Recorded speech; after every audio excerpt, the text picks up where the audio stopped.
좋은 뉴스가 쌓인다. 뉴스테이블.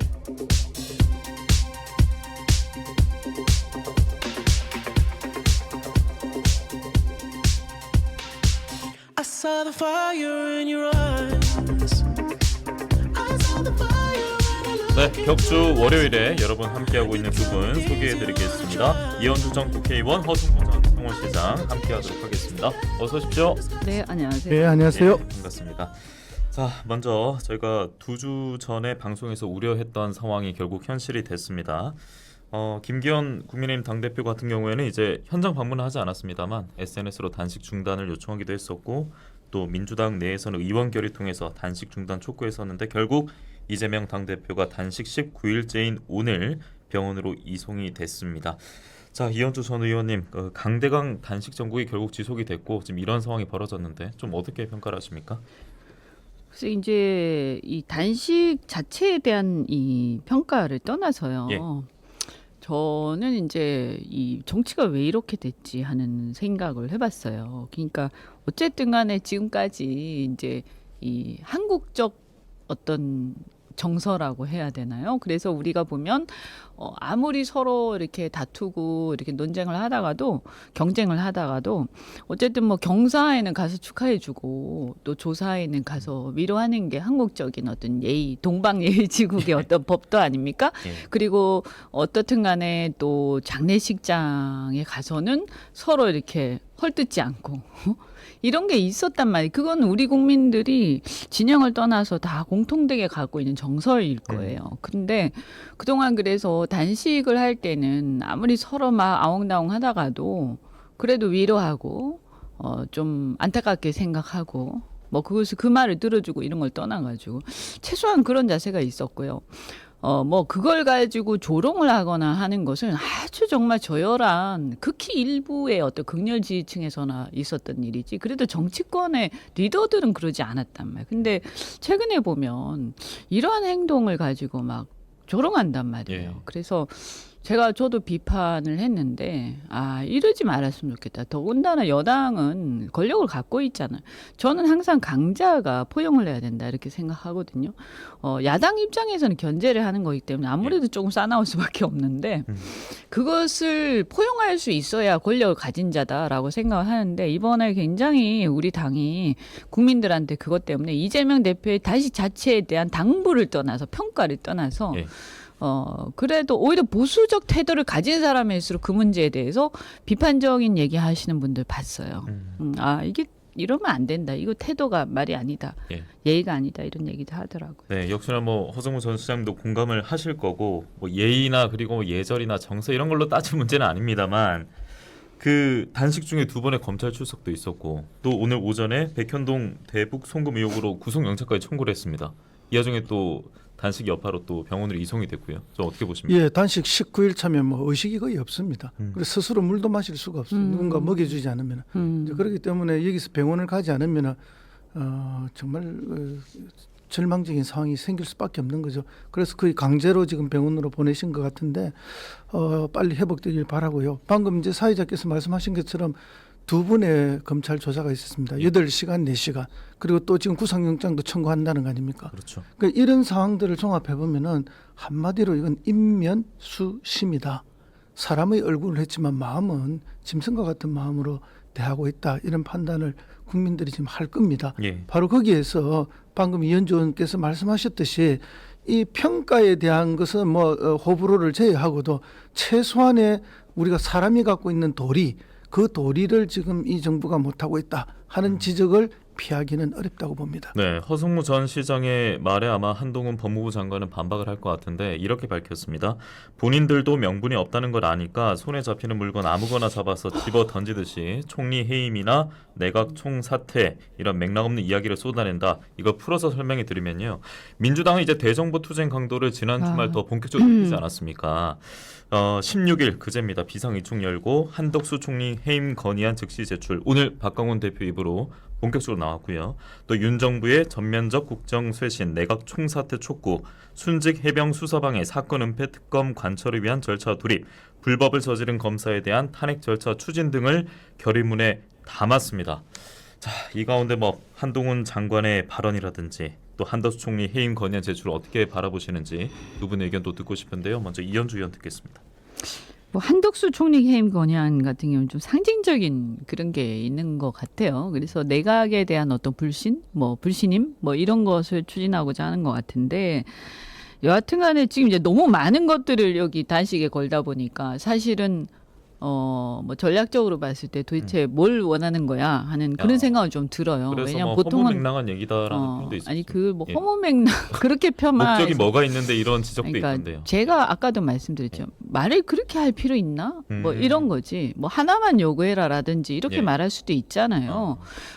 그런 건 있어요. 그리고 아무래도 바깥에서 볼 때는 이것은 또 민주당 내부 결속용이다 이렇게 보는 시각도 분명히 있어요. 근데 예. 그런 걸 다 떠나서 그래도 어쨌든 만약에 한 3, 4일하고 접었으면 이런 얘기 안 할 텐데 그래도 목숨 걸고 이렇게 단식하고 하는데 자기가 그것을 들어주고 안 들어주고는 자기 판단의 문제지만 그렇게 매몰차게 얘기를 하더니 일단 저는 정치라는 것은 모든 걸 다 떠나서 이제 이념이나 이런 걸 다 떠나서요.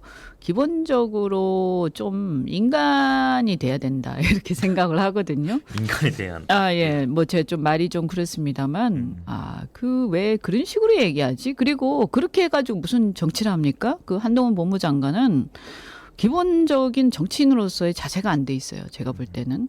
그렇다고 제가 이렇게 또 저도 근데 사실은 지난 정권 때 제가 삭발을 했잖아요. 근데 그때 사실은 삭발을 하니까 민주당에서 공식적으로 뭐라고 한 기억은 별로 없는데 예. 지지층이 엄청 저를 조롱해가지고 저 굉장히 상처받았거든요. 그때. 왜냐하면 저는 작심하고 내 주장하면서 하는 건데 내 말에 동의하는 걸 떠나갖고 막 조롱을 하니까. 근데 이건 이제 저는 지금 와서 이런 생각이 들어요. 나 때도 그랬는데 마찬가지 아니냐 상대방에 대해서도. 그럼 자기가 그러면 속상하면 상대한테 그러지 말아야 되는 거거든요. 이상하게 우리나라는요. 자기가 한번 당하면요. 내가 더 심하게 할 거야. 나는 저러지 말아야지가 아니라. 그 이상하게 아주 꼬여 있어요. 아주 꼬여 있어요. 왜 이렇게 심사가 꼬여 있냐. 그리고 저는 법무부 장관은 그냥 자기 할 일 하시면 돼. 말을 좀 안 하셨으면 좋겠어. 이런 얘기를 들으면 국민들이 절대 좋은 얘기 안 합니다. 그리고 그분이 하신 그런 얘기들이 있잖아요. 예. 굳이 얘기 안 하셔도 국민들 중에서 알아서 보고 판단하세요. 그 국민은 너무 바보처럼 생각하지 말았으면 좋겠어요. 우리 이현주 의원님께서 정부 여당 소속인데 정부 여당 비판하셨으니까 저는 민주당을 좀 비판해야 될 것 같아요. 민주당의 이런 비상의총을 통한 결의 너무 늦었습니다.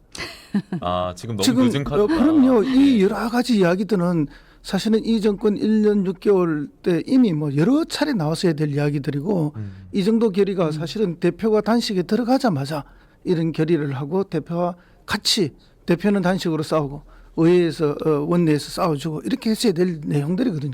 그런데 국회의원들 너무 저는 비겁하다고 봅니다. 적어도 19일 전에 던졌어야 되는 거죠. 그렇죠. 예. 이미 이 결의는 19일 전이나 20일 전에 나왔어야 될 거고 강력한 대정부 투쟁을 해야 되는 거죠. 예. 사실은 지난 1년 6개월 돌아보면은 너무나 비정상적인 것이 많지 않습니까?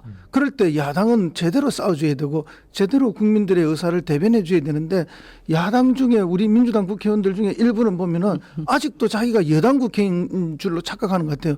그럴 정도로 한심한 태도와 입장을 가지고 있고 흔히 이야기하는 역풍을 우려한다. 이 상황에서 무슨 역풍이 있단 말이죠. 정말로 이렇게 국민들은 너무나 비상식적인 이런 모습에 좌절하고 있는데 그걸 대변해 줄 생각은 하지 않고 역풍을 걱정한다. 누구로부터의 역풍이란 말이에요. 도대체 당신들은 뭐 하는 국회의원이냐. 저는 이런 질타를 하지 않을 수 없습니다. 물론 어떤 사람들은 개딸들의 너무 강경 노선 일방으로 문제가 오히려 있다. 이런 주장도 하지만은 우리가 지난 수십 년간의 정치를 해오면서 대한민국의 현대사를 이렇게 봤을 때 이렇게 포갑적이고 일방통행적이고 권위적으로 정권을 운영했던 얘가 과연 얼마나 있었던가. 그리고 그때 야당들이 대처했던 걸 보면은 지금 민주당처럼 이렇게 멸렬하게 대처한 경우가 있냐 말이죠. 제대로 대처해. 제가 나가서 현장에서 사람을 만나면 제발 좀 잘 싸워라. 제발 좀 민주당 잘해라. 이런 이야기를 저한테 많이 하십니다. 그때마다 제가 억장이 무너지는 거죠. 그건 결국 뭔가 하면은 이게 싸우면 결국 국회의원들이 제대로 대응하는 거거든요. 원외에 있는 사람들이 아무리 말을 해도 거의 이거는 울림이 없어요. 그런 면에서 보면은 우리 국회의원들이 비상총회에서 이렇게 이야기한 거는 너무 늦었다.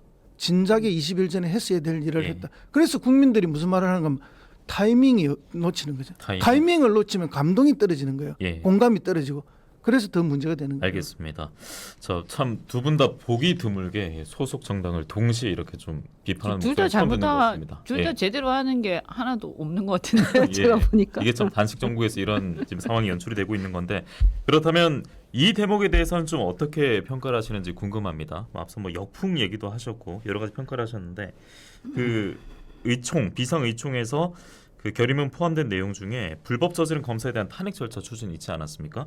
그래서 김용민 의원은 또 친명계로 불리는 의원인데 비리 검사 4명에 대한 탄핵 소추안 발의를 준비하고 있는 것으로 알려졌고 일각에서는 이제 이재명 대표 검찰 구속영장 청구 과정 속에 나온 검사 탄핵 카드가 좀 뜬금없다. 이것도 좀 타이밍에 대해서 질문이 될 것 같은데. 타이밍이 안 맞죠. 이건 너무너무 타이밍이 늦었어요. 이것 또한 예, 늦었다. 그렇죠. 이 비리 검사 언제적- 4명이라고 하는데 언제적 얘기죠, 예, 이게? 첫째 한 명은 유유성 간첩 조작 사건에 관여했던 검사가 네. 그 보복도 기소를 한 거 아닙니까? 그 검사에 대해서 지금 탄핵하고자 하는데 그게 몇 년 전 일 아닙니까 벌써? 이게 그러면 큰 일이죠. 예. 180석이나 받았던 민주당이 그때 당시에 이미 탄핵을 했어야 되는 거예요. 그럼 왜 탄핵을 못 했느냐? 검찰을 두려워해서 내가 찔리는 게 많아서 털어서 먼지 안 나는 사람 없어서 그럼 주저하고 못 했느냐? 이런 지적을 지금 안 해볼 수가 없는 거예요. 여당의 지적이 그런 게 있다면 피할 수 없겠네. 자유롭지 못하겠네요. 그럼요. 예. 그러니까 민주당이 180석을 만들어준 국민의 의사를 제대로 대변 못한 거죠. 세상에 검사가 자기가 잘못해놓고 그 잘못이 지적당하고 밝혀지자 그걸 또 보복 기소를 한다? 그건 너무나 잘못된 거 아니에요. 국민들이 그러면 검사만 보면 두려워서 어떻게 살겠어요? 그렇게 잘못된 거에 대해서 입법부인 국회가 야당이 제대로 지적하고 문제 제기를 하고 해결책을 내놨어야죠. 근데 지금 긴 시간이 지나서 이제 나왔다. 그러니까 또 타이밍을 놓친 거죠. 그러니까 또 이재명 대표의 단식과 연관해서 이야기하면서 이재명 대표의 단식, 이재명 하필. 대표의 사법 리스크를 듣기 위한 거 아니냐 또 이거 이런 비판을 방탄이 받는 아니냐. 거죠. 예. 그다음에 또 3명은 누군가 하면은 그때 라임 옵티머스입니까? 거기에 그 술 접대 받으러 나왔던 검사들이 있었죠. 변호사 통해 가지고 그 3명 아닙니까? 99만 원이기 때문에 100만 원을 안 넘었기 때문에 처벌할 수 없다. 이렇게 돼서 다 면죄부를 줬던 거고 그 검사들은 휴대폰 다 바꾸고 했던 거 아닙니까?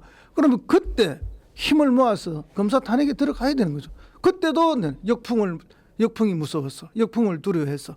뭐 이러다가 허지부지 세월 달 것도 이제 와서 한다니 물론 지금이라도 이게 옳은 일이면 해야 되는 게 맞죠. 예. 그렇지만 타이밍상 국민들한테 공감을 받기가 또 다른 공격을 받기가 쉬운 그런 이야기죠. 예, 의원님도 그게 전적으로 저는 공감해요. 예. 지금 왜 지금 이제 와서 이 얘기하는 거예요? 그러니까 결국에는 국민들이 이제 어떤 오해를 할 수 있냐면, 그 이제 뭐 수사가 있으니까 뭔가 일부러 이렇게 하는 거 아니야라고 다 이제 그거에 대해서 이제 잘못 생각할 수도 있는 거죠. 예. 충분히. 그러니까 진정성이 안 느껴지는 거죠. 진정성. 그러니까 정말 이것은 불의한 거기 때문에 정의를 실현하기 위해서 이 부분에 대해서 우리 단호하게 하겠다라고 했으면 그걸 그 당시에 했었어야 되는 거고요.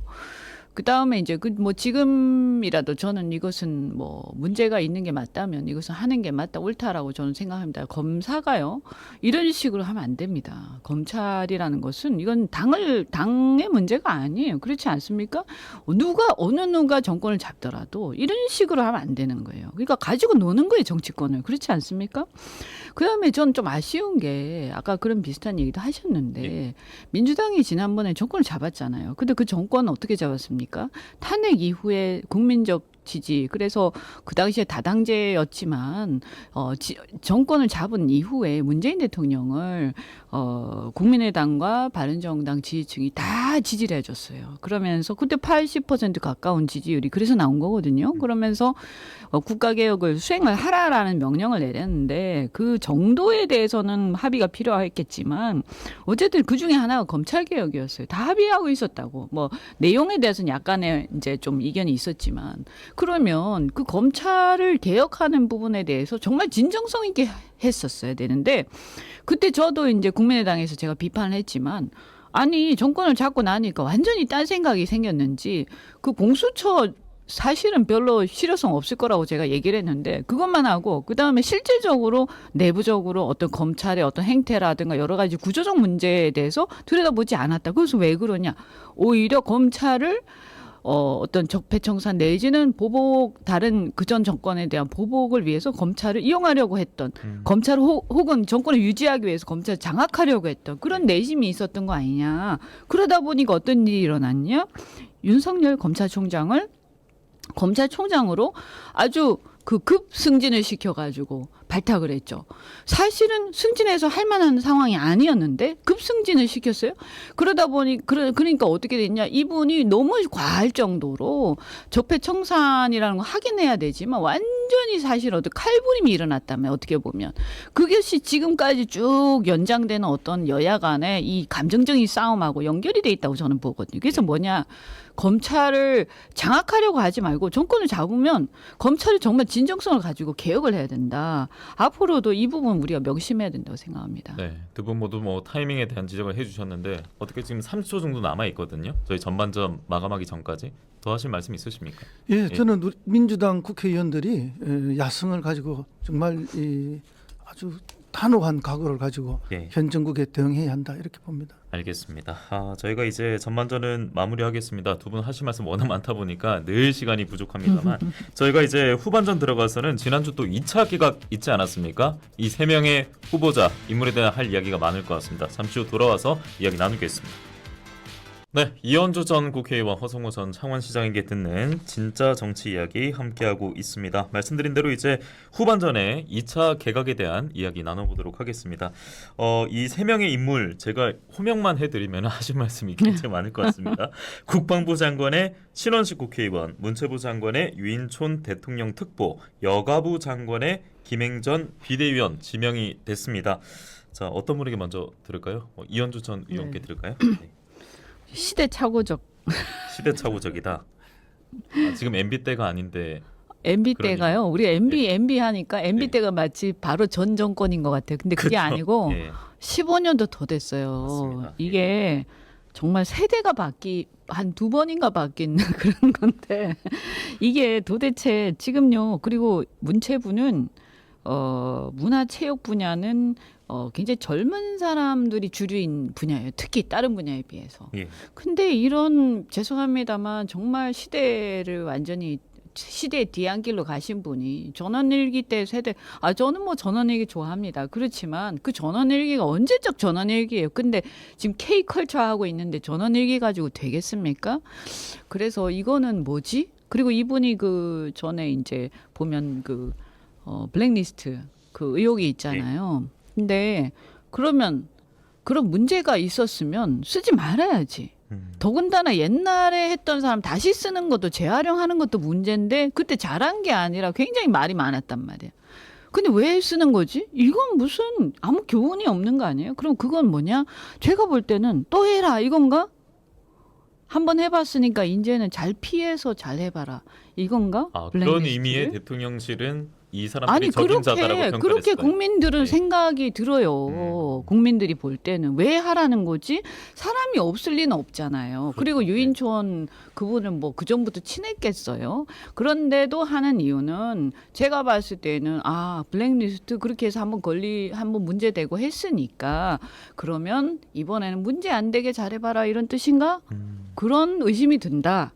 그래서 정말 이것은 있을 수 없는 인사고요. 신원식도 마찬가지예요. 이분이 차라리 최근에 좀 조용히 계셨으면 모르겠는데 그래 전문성은 있는 분이에요. 그런데 최근에 이상하게 막 그 과도하게 박정훈 대령에 대해서 막 정치 군인이다. 본인이야말로 정치 군인이네요. 제가 보니까. 그래서 군인이 이래서 되는가. 저는 지나간 발언들은 굳이 얘기하지 않겠습니다. 워낙 많이 나왔으니까. 그래서 어쨌든 저는 그다음에 군 통수권자인 대통령 이런 분들은 일단 그 자리에 가면 모든 국민을 통합하는 리더십을 가져야 된다. 왜냐하면 국민이 이제 국가 안보를 지키는데 이쪽 내 편인지 아닌지 봐가지고 보호하고 내 편이 아니면 팽개치고 이럴 수는 없는 거 아니에요. 그러니까 모두가 합심해서 단결해야 되거든요. 그래서 그 통합적 리더십이 반드시 필요한데 이분은 그런 면에서 굉장히 정파적이고 부적절하다. 다른 자리도 아니고 국방부 장관 절대 안 된다. 그리고 김행우 후보자 보니까 거짓말 너무 많이 하시네요. 그 김건희 여사와 관련된 이야기가 또 뉴스로 많이 아니 나왔습니다. 그럼 본인이 얘기했잖아요. 처음에 수락하면서 김건희 여사랑 뭐 어떤 관계다. 본인이 얘기하셨잖아요. 이제 실수하고 나서 수습하다가 결국에는 거짓말이 들통이 난 건데 여가부 정말 이 폐지될 수밖에 없는 여가부 공직자들과 여성 운동을 해온 사람들에 대한 모욕이다 이것은. 예. 저는 그렇게 생각합니다. 야, 이렇게 되면 정파적 인사 그리고 MB 인사, 김건희 여사 인사 이렇게 또 압축을 해서 비판하는 시선도 있을 것 같은데. 그렇죠. 예. 사실은 지금 대통령실 내에 인사를 추천하고 관리하는 시스템에 그 MB계 핵심 인물들이 장악을 다 했다고 합니다. 그래서 대통령실 내에서 이 인사 추천 과정에 MB계를 제외한 다른 사람들이 올라올 수 없는 구조의 차단이 진행되고 있다는 이런 이야기도 있고, 예. 그다음 두 번째는 이제 이분들을 보면은 과거의 행적이나 최근에 뭐 언론에 노출돼서 토론이나 이런 걸 보면은 이분들이 다 다혈질이에요. 다혈질이. 아주 성격이 거칠고 막말, 욕설 잘하고 다 이런 분들이죠. 그러니까 이게 대통령하고 너무 닮았어요. 아하. 그 대통령이 그렇게 하시잖아요. 그러니까 자기하고 가장 닮은 사람들을 지금 장관으로 뽑았다. 왜냐하면은 자기가 지금 이념과 싸우는 전사가 됐잖아요. 그러니까 장관들에게도 전사가 되라, 싸우라 이렇게 말을 하고 있으니까 자기와 똑같은 비슷한 사람들을 뽑아서 장관에 임명해서 자기와 똑같이 싸우게 하기를 지금 원하는 거다. 저는 그렇게 봅니다. 그래서 성격적으로도 다 다혈질이고 막말 잘하고 욕설까지도 심지어 잘하면서 과거의 전력이나 토론 과정에서 그 다 노출됐던 그런 사람들을 그대로 쓴 게 아닌가. 자기 닮은 사람을 자기가 지금 좋아하고 있다. 장관으로 임명했다. 한마디로 저는 딱 잘라서 그렇게 말씀드린다. 이 인사에 대한 평가는. 그럼 정부 이념에 입각해서는 적절한 인사가 된 거네요. 그러니까 예. 대통령의 국정 철학 또 대통령이 하고 싶은 방식의 국정 운영과 이런 거에 맞는 사람을 지금 쓴 거죠. 그럼 이게 이제 국민하고는 맞느냐? 그건 전혀 별개의 문제죠. 아니, 특히 예. 이 신원식 씨 같은 경우에는 2년 전에는 자기 SNS에 뭐라고 썼는가 하면은 홍범도 장군 예. 그 위대한 독립운동가 아, 헌신을 그랬어요? 기억해야 예. 된다. 정확히 읽어드리면 홍 장군이 없었다면 지금 우리가 누리고 있는 자유와 평화를 상상할 수 없었을 것이라고 의병의 그렇게 날에 적었어요. 얘기하셨어요. 그렇게 하고 오늘 저녁 가족과 함께 앉아서 그 의병들의 희생 정신을 예. 애국 애족 정신을 한번 기리보자. 그러니까 진심이란 없는 분이신가 그렇죠. 보네. 그리고 1년 후에는 이게 소련 공산당에 입당했기 때문에 흉상을 철거해야 된다는 이야기를 맨 처음 꺼낸 거고 지금 그 입장을 가지고 가고 계신 거 아닙니까? 예. 그러고는 국방장관이 또 지금 지명되고 나니까 입장을 또 바꾸는 거죠. 12.12 쿠데타도 혁명이라고 했다가 또 입장을 또 바꾸는 거고. 그러니까 이분은 그때 자기의 정치적 필요에 의해서 온갖 막말과 강한 발언을 주장했다가 또 입장을 180도로 바꾸기도 하고 이런 자충우돌하는 행태를 보여주는데 이런 것을 두고 우리는 딱 한마디로 기회주의자라고 이야기합니다. 그럼 대한민국의 국방장관, 일국의 국무위원, 안보를 책임지는 사람이 예. 이런 품성과 태도를 가진 사람이 돼서는 되냐? 안 된다는 것이죠. 자, 그러면요. 이게 예. 왜 짧게 심각하냐면 듣겠습니다. 예. 그 군은 분열되면 안 돼요. 그렇죠. 군이 그건 안 분열되는 예. 나라는 그 망하는 거예요. 그리고 이념 아까 말씀하신 국정철 그 참 이념과 국정철학을 말하기도 뭐해요. 무슨 이념입니까 이게? 여기 이 인사에서 무슨 이념이 보이나요? 저는 이념 자체를 그렇게 이념에 우리가 좌우될 필요가 없다. 지금 이 시대에. 라는 말도 일리가 있지만 그 이전에 그럼 이념 무슨 제대로 된 이념이라도 여기 깔려 있나? 라고 묻고 싶은 거예요.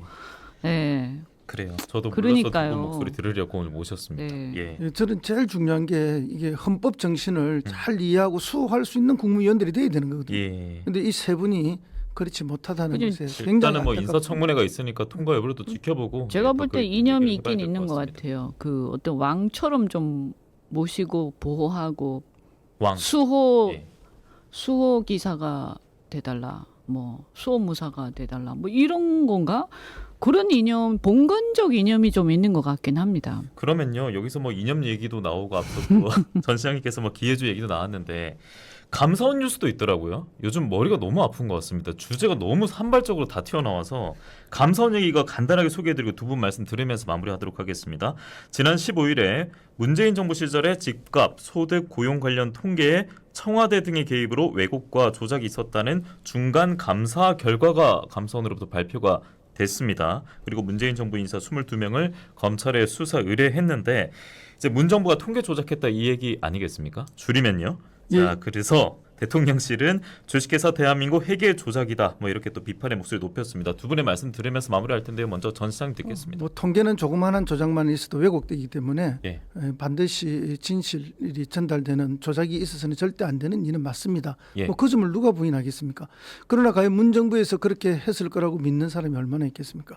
그리고 이 건은 새 정부 윤 정부 들어서고 나서 초기에 아주 강하게 하면 정치적으로 휘말렸던 내용입니다. 처음 나온 얘기가 아니고 아닙니다. 예, 그래서 예. 지금 1년 6개월이 지나서 지금 다시 꺼낸 거죠. 다시 꺼냈는데 이 감사원의 감사 굉장히 정치적 감사고 감사 자체가 편향되고 조작되고 있다는 것은 이미 여러 차례 드러나고 있지 않습니까? 그래서 이미 이 발표는 크게 신뢰를 얻기가 어려울 것이다. 그렇게 보고요.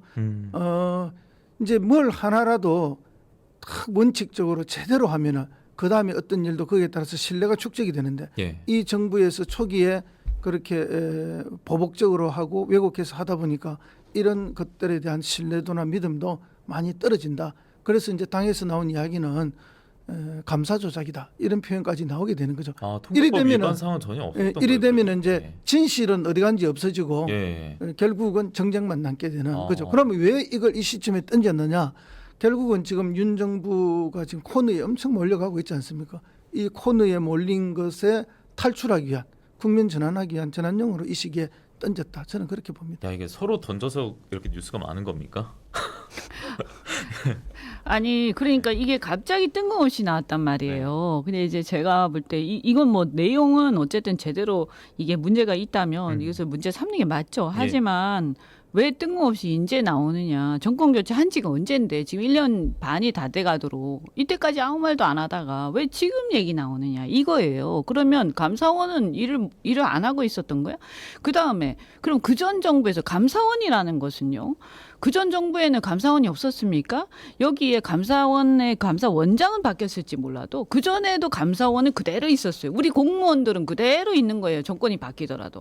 그러면 이 감사원들은 왜 정부가 그대로 있을 때 문재인 정부가 있을 때는 아무 말도 안 했느냐. 이게 조작인데 그럼 그때는 가만히 있었어? 이제 와서 쳐다보는 거예요?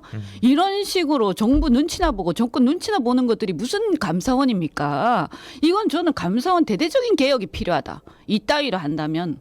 그리고 이것은 이 자체에 대한 문제를 떠나가지고 이렇게 정권의 어떤 권력의 해바라기를 하면서 권력이 저쪽에 있을 때는 문제가 있어도 아무 말도 안 하다가 또 이쪽으로 넘어오면 문제가 뭐 그때 가만히 있었던 문제를 지금 꺼내가지고 난리 법석을 떨고 이게 무슨 감사원이에요. 공명정대하지 않지 않습니까? 예. 그리고 국민이 정권 교체를 했을 때는 어쨌든 그때 집값 문제, 소득 주도 성장 이런 문제들에 대해서 비판적 시각을 가지고 국민들이 정권을 교체를 한 겁니다.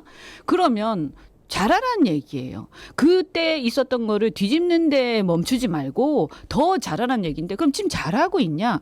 자, 그러면 노조 문제와 관련해서 노동 문제와 관련해서 노동 개혁을 그러면 노조들하고 제대로 머리 맞대고 설득해가면서 뭔가 앞으로 나가고 있냐? 때려잡기만 하고 있지 않습니까?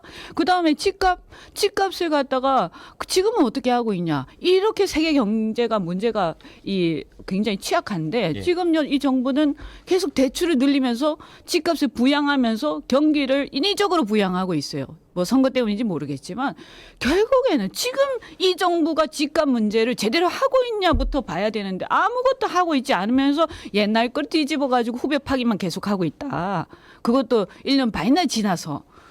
국민이 원하는 게 과연 이거냐 이거예요. 자기 할 일 제대로 하면서 이런 거는 그냥 조용히 조사할 거 하고 지나가고 빨리빨리 그때 하고 이렇게 하라는 거예요. 예, 응? 그래서 이게 뭐 알겠습니다. 짧게 듣겠습니다. 예, 시간은 헌법 진짜 얼마 개정- 안 남았어요. 예. 앞으로 헌법을 개정하거나 예. 정부 조직법을 개정할 때 이 감사원의 소속을 정부에 두는 것이 아니라 입법부로 가져가는 것이 그건 좀 필요하다는 뭐- 문제 제기를 예. 오늘 저도 한번 해봅니다. 네. 정부 소속 대통령 직속으로 있는 거는 이거는 안 되겠어요. 널뛰게 하니까 권력에 따라서. 예, 알겠습니다. 이 문제뿐만 아니라 사실 또 그 지방 재정도 빨간불이 켜졌고 뭐 세수 감수 이 얘기 분명 했어야 됐는데 예, 시간이 역시나 오늘도 부족해서 총선 앞두고 이제 민생 경제에 대해서 국민들은 더 관심이 또 많을 텐데 이런 뭐 여러 가지 문제보다도 이야기는 글쎄 또 말이에요.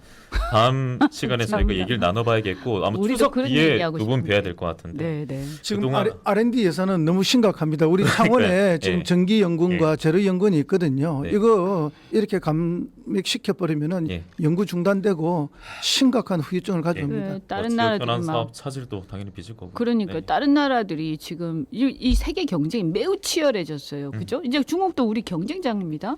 일본도 마찬가지고 이런 상황에서 앞으로 나가야 되는데 논쟁할 건 논쟁하지만 예. 지금 이렇게 아무것도 해결하지 못하고 결론도 못 내리는 정치판 예. 아래서 그나마 있던 R&D 예산이라든지 이런 것도 지금 미래지향적인 부분들인데 알겠습니다. 이를 다 줄이고 말이죠. 저는 뭐 그것도 굉장히 비판할 게 많은데 알겠습니다. 다음에 시간이 부족해요. 해야 한마디로 되겠습니다. 예. 선진국으로 가야 될 예. 대한민국을 중진국, 후진국으로 떨어뜨리는 행위다. 이렇게 알겠습니다. 규정합니다. 예, 뭐 저희 PD님께서 오늘따라 두 분 사투리가 더 심하신 것 같다고 흥분하셔서 저 그랬는데 흥분해서 예. 그런 것 같아요. 항저우 아시안 게임으로 스트레스 네. 좀 푸시고요. 저희는 그 방송 편성 관계로 항저우 아시안 게임 뒤에 두 분 네, 다시 한번 아시안 초대해서 게임 잘 되길 바랍니다. 얘기 듣도록 하겠습니다. 뉴스테이블 오늘 여기서 마치겠습니다. 이현주 전 의원, 허성모 전 시장이었습니다. 고맙습니다. 네, 감사합니다. 고맙습니다.